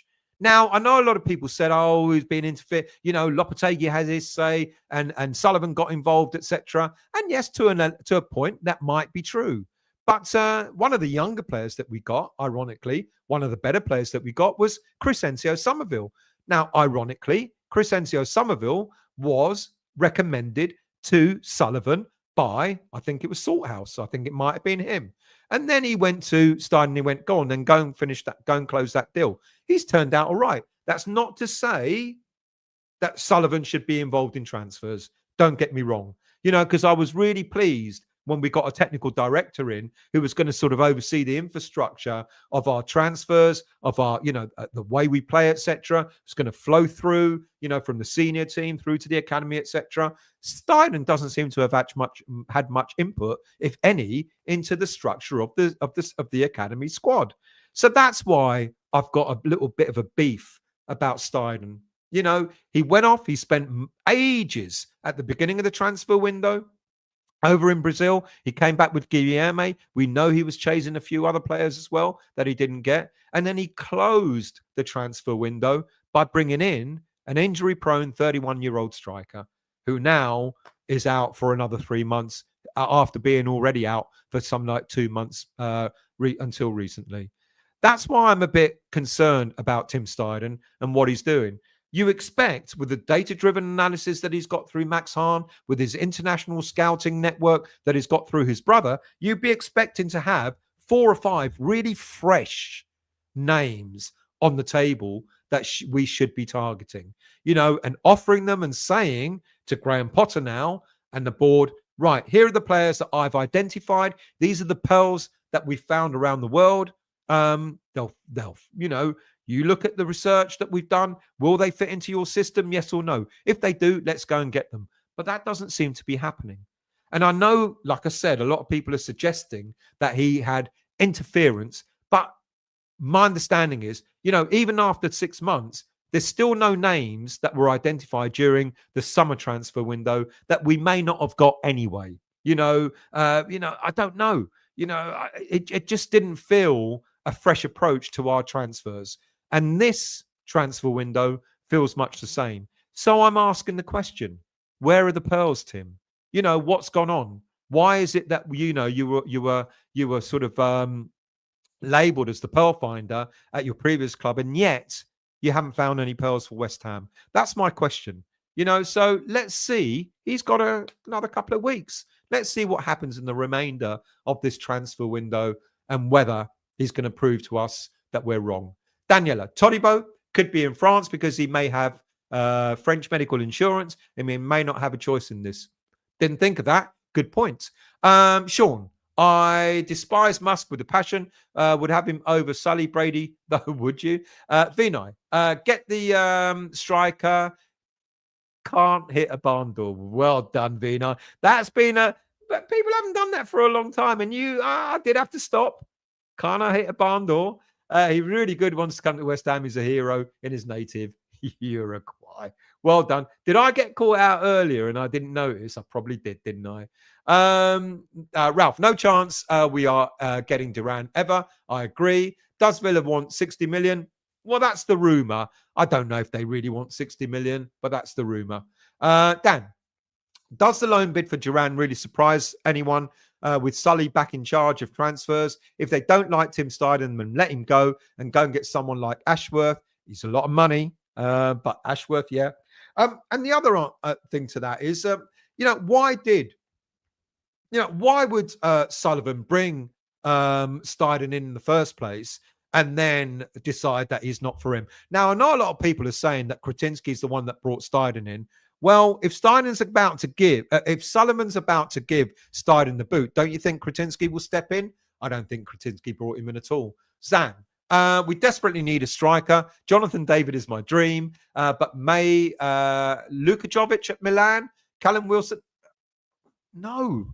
At Newcastle, both expiring contract. Over the two, I'd go for Jovic. No way. How old's Callum Wilson? 64 or something? Neil, Rashford looks burnt out to me. He would be a high risk. That's a good point. Paul, if Rashford is not performing for Man United, why would it be any different here? Maybe because of new lease of life. Look what it did to Lingard. And maybe people are just thinking that Lingard, it did him the world of good, and maybe Rashford coming to West Ham could have a similar effect. And that's possible.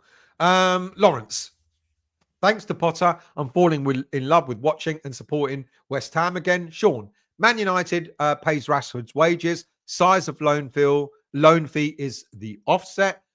Yeah, I get what you're saying, but it's got to be, that loan fee has got to be roughly about the equivalent of about £100,000 a week. But I get, yeah, you're right. Technically speaking. Brian, I believe Rashford has bigger problems in his mind, although not good enough. I bet he thinks one of the biggies are going to come for him, which they won't. One of the big clubs, true. Be gold. Jonathan David will definitely be offered a higher salary than 200 grand a week. There you go. Garino, if West Ham were offered David 25 million, Sullivan would offer 10 million in a packet of peanuts. I don't think they did offer him, but great story to never stop a story, even if it's not true. Vinay, Lawrence Salmon here, same here. I'm excited about the game. Good. We need that excitement back, don't we? And even me, after going to watch the game last Friday, I was like, wow, hang on a minute. Maybe I've got Potter all wrong.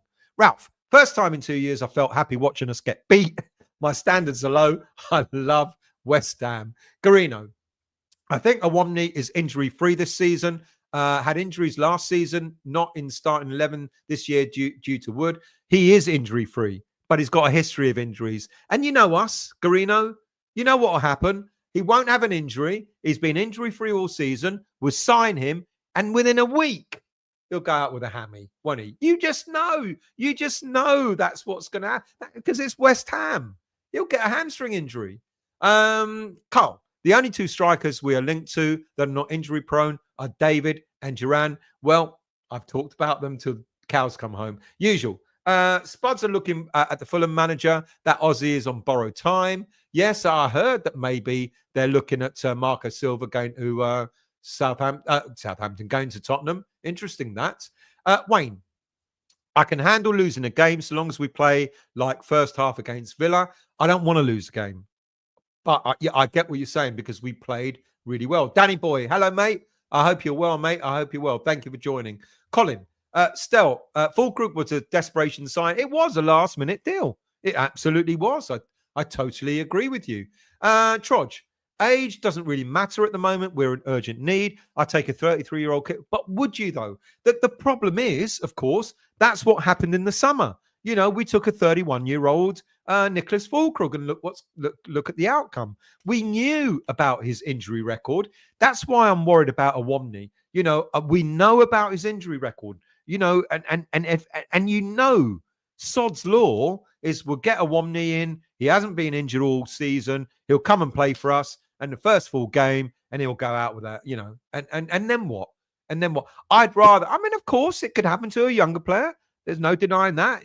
Somerville, he pulled up. I mean, all right, he'll probably be back on Saturday, but it can happen to a younger player. But why put yourself in that risk? You know he's a player's injury prone, so why go there?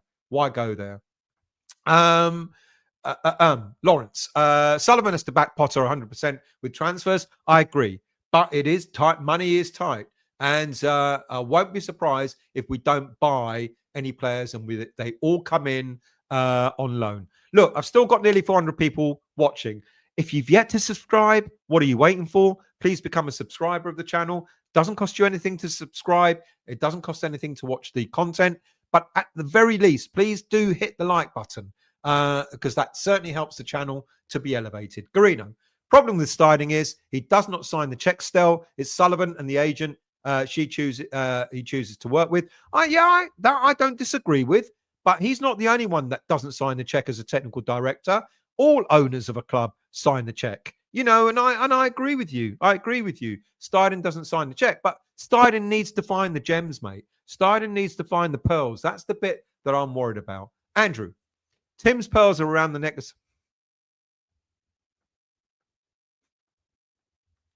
Dan, in Steiden's defense, I don't think he's ever been allowed to do it. Mate, I truly disagree with that because he was out in Brazil for so long. Even the summer proved that. Of the 9 signed, he only got 3 of those. The other 6 were Sully and Loppy. Look, let's be realistic. Lopetegui comes in and he's going to go, I like these players. All right, they may not be Steiden's choices, but, you want a manager. Potter is going to have a say in who he wants to sign in this window. I'd be very worried if Steidten went out and bought in players that Potter didn't think were going to suit him. I would that bit, I think, I can't make that out. I think a head coach manager should always have a say in transfers. The Sullivan say was apparently Somerville. Are we complaining about that? No, we're not. What I'm worried about is Steidten went out there and got players that I just don't think really. I don't know. Guilherme spent a long time out there, to be honest with you. No one twisted his arm to go and get Fulkrug. I think that was a very poor signing, to be honest with you. Vinay, I have hired a detective to monitor Steidten. Nothing unusual so far. Shopping, pub, taking dog for a walk, and the supermarket. Garino, problem with Steidten is he does not sign. Yep, you've said that, mate. Trodge, remember West Ham technical directors Tim Steidten says it's an honour to be linked with Liverpool, but says there has been no contact. Now, this is the other thing with Tim Steidten. He's climbing the ladder. He wants to get there. I think he was pissed off that he didn't get taken on by Liverpool. Paul, I'd rather we go shopping in the Championship than buying from abroad. We don't have a good record buying from other countries. Yeah, fair point. Freedom. Why all the hate for Steidten? Judge his signings under a proper manager. Fair enough. Let's see what he does in this window. And if he's around in the summer, let's see what he does then. The only reason I've not got it in for Steidten, I just don't think he's proved what we were all expecting. And like I said about Leverkusen, it's since been realized that he wasn't the brains behind the squads that Leverkusen were putting together. Colin, what I've heard is that Alvarez was happy when Potter came and wants to stay and play for him along with others at the club. Good, but he's not going anywhere, even if he was unhappy. Ralph, always like Stein and Stell, told you. Always like Fulkrug. You have TSDG. Green Street. Kudus was an unknown. Alvarez as well. He wasn't. Look, as far as we've been told, Mark Noble had a say in identifying Kudus and Alvarez. That's all I'm saying. Todibo, yeah, fair play. And he could come good. I think he could. I think we need to go for Delap. I think we do too, KJ. But I don't think Ipswich will want him. Am I being harsh on Steidten? Am I not seeing the full picture? Or maybe I've been, brainwashed a little bit into what I've... I spoke to a West Ham fan who's German, and he sent me a lot of stuff about Steidten and about his time at Leverkusen and what's happened, the stuff in the papers over there, etc. And maybe I don't know. Maybe I'm wrong. Maybe I'm wrong. Epic. Perhaps Steiden's targets are bad, but he knows how to get it. Absolutely. Like I said, he's absolutely got a role in this process. Dan, Sully shouldn't be involved in anything but signing checks. He doesn't let people do their jobs. His ego won't allow it. Paul, Fulkrug was playing well on Friday. Such bad luck. 15 minutes. I can't tell you, to be honest with you. Mind you, he helped set up the goal. Dan, we need another centre back. Why don't we try Alvarez there? He played that position over his career. I'm also into playing Kudus as our striker. I think we may have no choice but to do that if we get any more injuries. Sean, can he unearth pearls if Sully keeps sticking his oar in? Well, has he? Has he? You know, I genuinely don't know, is the honest truth. I genuinely don't know if Sullivan has stuck his oar in the summer. He's taking it over now, though. Patrick, good evening to you, mate. I hope you're well. I don't know if it's been covered, but Clara and Booze have been saying all season that we could end up with Duran. We won't. I love to think that they're right, but I don't think we will. Neil, I do think Steidten is carrying. I do think Steidten is carrying the can, but I do believe in the saying, look at both sides of the argument, and you probably find the truth somewhere in between. Fair point. I heard that Villa want 100 mil. Dead Fallout channel, good evening to you. Brighton, director of football, has a team of scouts, an established network behind Tim, just has Sullivan. He doesn't. He brought in his brother, Moritz, who's the international scout. He brought in Max Hahn, who is the data analyst. And there are scouts at West Ham, ironically brought in by David Moyes. So he does have more than just Sullivan behind him. Trudge. Villa showed last season they will take the phone off the hook. How many more bids will get? How many more bids will we get at Duran? I think that one's gone, to be quite honest with you. I think we're done, and I think we should just accept that we're not going to get Duran. I'd love to think otherwise. True Culture, good evening to you. Based on our first game that the new coach played recently, what part of the squad that needs improvement and players you got in mind? I think it's obvious. I talked about it last week about the spine of the team, and other people have mentioned it. We need another centre-back, we need a box-to-box midfielder, and we need a striker. Centre-back wise, this morning I talked about Kwanzaa from Liverpool, 21 years of age. He's played a few games for Liverpool this season, but he's been mainly on the bench, but he's played cup games, etc. Maybe, just maybe, someone like Jarell Kwanzaa coming in could be good for him, good for Liverpool, and good for West Ham, because Liverpool trust him. They've got him as a backup. Maybe he can get more game time at West Ham United, and that will do him good. It will do his development good by developing in the Premier League. It would do Liverpool good because it would elevate his profile. And of course, it will do West Ham good throughout the summer to have someone like him as a contender rather than just a backup. So Kwanzaa at the back. In midfield, if we're keeping Alvarez, which I think we really are, I think Dewsbury Hall from Chelsea. He's getting very little game time. He was only signed to Chelsea in the summer, but he's getting much less game time than he thought he would have done. I would get Dewsbury Hall as our box-to-box midfielder. Striker-wise, I really, honestly don't know. Of course, I'd want Duran if we can get him, but I don't think it's going to happen. Of course, I'd want Jonathan David if we can get him, but I think he's got his eyes, his heart set on other teams, Champions League teams, when he leaves Lille for nothing in the summer. So therefore, when you start looking at the other players that we've been linked to, Awomni, etc., I'm not enamored by them. I don't want them. Because of their history of injuries. And how many times have we brought players in knowing that they have an injury record, and then we end up having to contend? We're the ones that end up having to suffer because of their injuries. So striker-wise, yes, of course, in an ideal world, Duran or Jonathan David. I don't think we'll get either. Defender, why not Kwanzaa? Why not go to Liverpool and say he'll get game time, give us him on loan for the rest of this season, and he will get in the team over Mavropanos. I have no doubt about that, to be quite honest with you. And I think he'll do us really well. I think he will play really well for us. So Kwanzaa as centre-back, Dewsbury Hall as a box-to-box midfielder, and my mind's not really made up on which striker just yet. I'd like to see a bit more. Some of the French strikers, maybe that Gissand from Nice. I honestly don't know much about him, but people are raving about him. He's had a good season so far. I think he's scored about 9 goals with 4 assists so far. So maybe him to come in as well. Who else have we got here? Colin. It's going to take time for Potter, but we look more positive against Villa. Absolutely. Si, I hope you're well, mate. Good to see you on Friday. No way we have put a bid in on him. Who are you talking about? You've got to tell me who, because I'm so far down. I don't know who you mean. Garino, from the Evening Standard, Jared Bowen is back on grass and ahead of schedule in his recovery from a broken foot. I know grass is good for pain, but come on. He's not coming back yet for at least another 3 or 4. Well, what are we? Mid-January. It'll be another month, I reckon, at least. Dan, funny how you mentioned injury-prone players, mate. We seem to make them so. Fulcrum had only missed 7 games through injury just before. There you go. Awomni will come to us and he'll be out for the rest of the season after scoring 1 goal.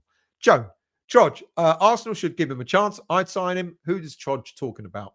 I'd rather sign Raheem Sterling than Rashford.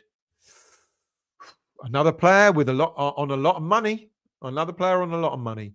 Trodge again. Fulcrum has Achilles problems and was carrying injury when we signed him. Sounded just like Zuma to me. There you go. Epic. Good evening, mate. I hope you're well. Thank you for joining. Player under 21s. Well, there might be 1 or 2. I'm glad Ollie Scar's got game time. Kalen Casey has been in the squad. I'd like to see Lewis Orford. Maybe Lewis Orford given a chance in central midfield when we have an opportunity to play him. Up front, Kamari Swire is doing really well for the under 21s. Garino, need to sign a decent striker now, not rush Bowen or Fulcrum back. Let them recover properly. I agree with that. Carl, looks like the striker coming in will be the injury-prone Forest striker, Awomni. That looks like Sullivan's choice. I don't know if it's Sullivan, but, that's why I'm asking Tim, where's the pearl? Bring us a pearl, that plays up front. Bogold. If we can't sign a good young striker, we should sign no striker at all. There is no rush. We're not in a relegation battle, and Bowen will be back soon. Good point. And as Potter alluded to in his press conference today, he's got options. He could play Paquetá as a force number 9. He could play Kudus there. He can play Danny Ings there. And as many people have said, maybe give Guilherme a run out there as well. Juha, we should play a 9-year-old striker. The opposition would be afraid to tackle. Garino, Steidten can find the pearl still. In my opinion, the issue is if certain agents are not involved, getting their cut, we will never sign them. But that was the whole idea of bringing Steidten in the first place, to actually get rid of that, not have to rely on these agents. Steve, still, me personally, I don't want to see Soufal starting at all. As Anne Robinson would say, he is the weakest link. Goodbye. We may have no choice. Given that the injuries that we've got, we may have no choice.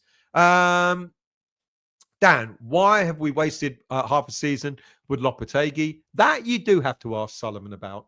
Carl, damaged goods en route, mate. Sullivan's in talks to sign him from Forest. What a waste of money. Will we ever get a decent striker, honestly? If we do get him, I'll be very, very disappointed. And I can just see it now. Awomni will end up going on the injury table as well. Ted, Tim, but Dim was out in Brazil for a month. What the hell was he doing? I agree. You know what? We were excited that he was out there. What we didn't realize was he was out there on holiday.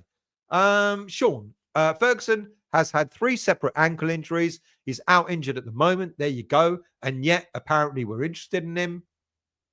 Dan, issue with what you're saying, though, mate, is he could find some absolute pearls and then the manager could then say no. So what's the point? It's a hard sell all around. It's got to be the right fit, though. I mean, surely it has to be the right fit, though, Dan. You know, if he's offering us players, then Potter should be able to turn around and go, yeah, he fits or he doesn't. You know, otherwise, it can't work that another way, can it? Tell me if I'm wrong. I don't know. Now, my understanding of how the tech director works in other clubs is they do all the signings and the coach comes in and coaches. And now look, at Brighton, Potter was a bit like that. They had a system there, didn't they, of bringing in players and then Potter only had to coach them. Maybe that can work. But surely if Potter is saying to Steidten, this is the system I'm playing. I'm going to play a 3-2-4-1 system. I need you to go and get me players that can play in that system. Then Steidten should be finding players that are going to fit the system. No? I don't know. Well, I guess there's an argument for both, I guess. Billy Bob, thank you so much for gently caressing that button. And if you haven't caressed that button yet, please do press the like button. Trodge, we will always end up other clubs getting rid of players on us. Evan, it's not getting obvious. It's not getting obvious that 50 million on Fulkrug and Guilherme was Steidten. You are paid to get good targets, and look how that's gone. There you go. Garino, I think we should start posting on Spurs forums about how good Loppy is and how he would be an upgrade on Ange. Usual. Monaco have made a second proposal after a loan offer. And as I said earlier in the show, we will turn down any offer to loan any players out of West Ham United. We're not interested. Chris, Tim wanted Mavropanos. I would never sold on Tim after that. Garino, end of the day, nobody knows who bought who. Certain people inside the club are pushing certain info out there to suit their own agendas. Good point. That's fair. Steve, have you seen Everton's March fixtures? Liverpool, Arsenal, Forest, City, Chelsea. Well, that's his problem, not ours. About time a team like Everton were relegated. Foe, mate, how are you? Haven't seen you in ages. I would target Liam Delap. Of course I would. I think he would be a perfect candidate. Young English, bags of physicality and technique. Stella Suaku, stop scapegoating Steidten, mate. Scouting takes time. He's had more than enough time, my friend. He has. And as far as Delap's concerned, there's no way Ipswich, who are fighting relegation, are going to let him go. Maybe if they get relegated, they'll be looking for buyers, but they certainly won't be doing it now. Lawrence, how long before Everton fans want Moyes out? Toha, if Moyes allows West Ham to go for DCL, then we need to back off. DCL was one season wonder, no. Yeah, injury prone. Don't want him. Who else have we got? Let's scroll down. True Culture. Kudus would be a good fit at centre forward for West Ham. I agree with that. And he may start in that position tomorrow night. DCL, not only shy, but injury prone as well. Robin. Moyes wants a right back. Soufal, agreed. Exchange Calvin. No. Give them Soufal. Don't take Calvert-Lewin as a replacement. No, thank you. KJ, going to the game tomorrow. Hope he plays out our young Brazilian up front. Eager, loads of energy, etc. It'd be an interesting shout if he does do that. Colin, we should have gone for Omorodian at the time. We should. He's ended up going to a team in Portugal, hasn't he? I think. Evan Gassard, I mentioned him this morning. Another Antonio clone. Talked about him this morning in the show I did this morning. Usual. The last player Chelsea got from Leicester was Danny Drinkwater. He finished up being a piss, did he? Dead fallout. 2 or 3 scouts and an analyst still. Google what Brighton have you. I know. It's a massive difference. Totally understand that. They've got a complete different infrastructure. I know all too well that Brighton have got a really slick system there. But look, up until a year ago, we didn't even have the 2 or 3 analysts, scouts and analysts. Let's play our youth. I think 1 or 2 young players may get a bit more game time if we don't get any players in this transfer window. Robin, no injuries this season, Steve. Moyes doesn't rate him. That is enough for me. Who are you talking about? Oh, DCL. Phil, seen that Latte Lath at Borough had a bid from Atalanta United in America. Some sister club to Atalanta in Italy. That's interesting. Who else have we got? Dead fallout. We need to build a proper network behind someone like Tim who can get the deals over the line. Garino. Heard we are linked to Bristol City forward Drew Peacock, young 21-year-old Welsh forward. I haven't heard that one, to be honest with you. Dan. I think an issue with the striker is that the proper number 9s don't really exist anymore. Players are expected to play multiple positions. Genuinely think it's our hardest position to fill. Yeah, good point. Patrick, I don't know what Stell's just said, but Siri has just turned on all the lights in the house. That's the beauty of Stell. Brian, trade Soufal for Everton for their young centre forward and Dye. His quality. Yeah, I think even Moyes ain't that stupid. Troj, Ajala and Adiel look good for Premier League 2 strikers, but at 17 and 18, if they're good enough, give them a chance. I like Kamari Swire, but will he get a chance? Don't know. WHU, why can't we just loan a striker with a contract option to return them if they get injured? Well, we can, but I think my understanding is that Nottingham Forest want a loan to obligation to buy for Womney. Drew Peacock, Bender, and did I fall for that? I did, didn't I? Mark, how are you, mate? I hope you're well. True culture. Injuries are part of football. That's why teams get a deep enough squad so they can rotate players, which I heard players complaining about playing too much games in a season. And yet, when we have a big squad, they complain that they don't get game time. But I don't know.